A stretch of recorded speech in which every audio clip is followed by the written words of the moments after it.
Olá, eu sou o Babalorixá Eurico de Xangô, e esse é o Papo Afro.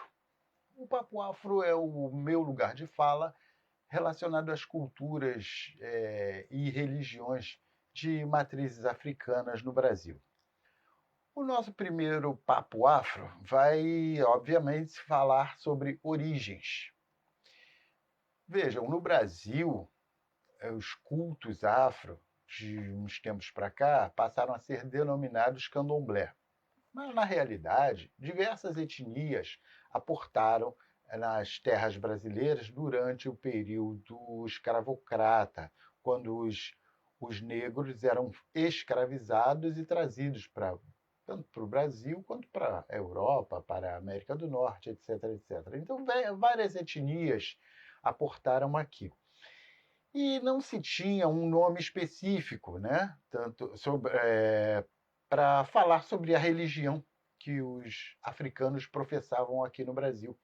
E eram chamados comumente ou vulgarmente de batuque, batuqueiros, etc, etc, né?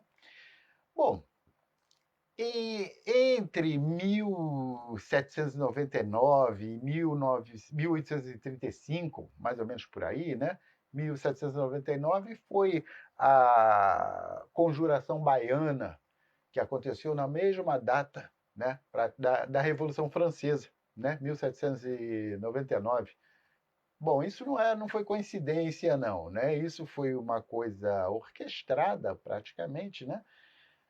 Pela loja maçônica, né? Pela Irmandade, pela Fraternidade do Grande Oriente, mas isso é um outro assunto.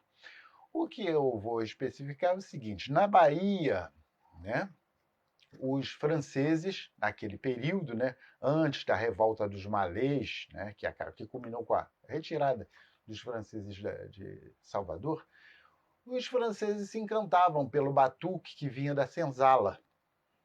E os recém-chegados, né, não falavam uma palavra da língua portuguesa, se referiam aos outros franceses com a curiosidade de saber o que batuque era aquele, né? E eles diziam, qu'est-ce que c'est, né? O que é isso? E os franceses, já aqui no Brasil, respondiam, né? C'est cantique d'omble.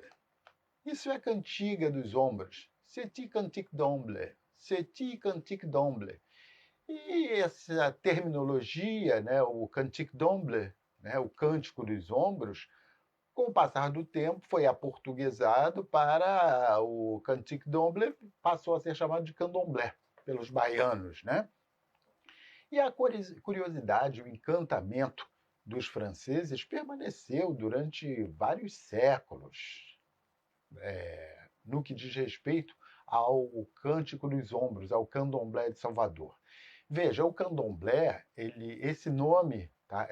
Cantique d'omble, o candomblé, é na Bahia, no recôncavo baiano. Tá? Em Minas Gerais, por exemplo, é o tambor de Minas. Né? No Rio de Janeiro era o jongo. Né? No Rio Grande do Sul era o batuque. Porque eram etnias diferentes, não foram negros da mesma região que vieram aportar terras brasileiras, não. Foram várias etnias. Então, o candomblé, posteriormente, passou a ser denominado ou exemplificado para todo e qualquer tipo de manifestação religiosa africana, quando na realidade não é isso não, é especificamente da nação de Queto. Então, a origem, tá, da palavra ou do termo candomblé é francês, né? É cantique d'omble, é cântico dos ombros. Quem deu essa nomenclatura, né, foi a loja do Grande Oriente, né? Eram membros dessa sociedade abolicionista que viviam praticamente nas senzalas para saber as condições que eram tratados os negros. Estava naquele movimento abolicionista que culminou em 1988, né? Em 1888, exato. E antes disso, né, entre 1799 e 1835, surgiu o termo candomblé, e uma grande questão é que essa loja iniciática, o Grande Oriente, né, até hoje faz alusão ao apadrinhamento dos cultos afro, por terem sido eles que trouxeram a nomenclatura Cântico dos Ombros, ou Candomblé, Cantique Domblé, né, a essa religião na Bahia. Isso já deu muita confusão e numa próxima audição a gente vai falar sobre isso, né? Tem muita coisa para falar, um assunto muito vasto, né? Quem tiver alguma dúvida, é só fazer contato que a gente desdobra, né? Afinal de contas, o Papo Afro ele é o lugar de fala das religiões de matrizes afro-brasileiras, né? Na próxima audição, nós vamos falar a respeito da implantação de Brasília, né, da capital do Brasil, e a influência dos negros, né, dos cultos afro e da maçonaria. Tudo muito en passant, para não ter confusão com essas coisas, né? Vamos respeitar. Esse é o Papo Afro, a religião fazendo as pazes com a ciência.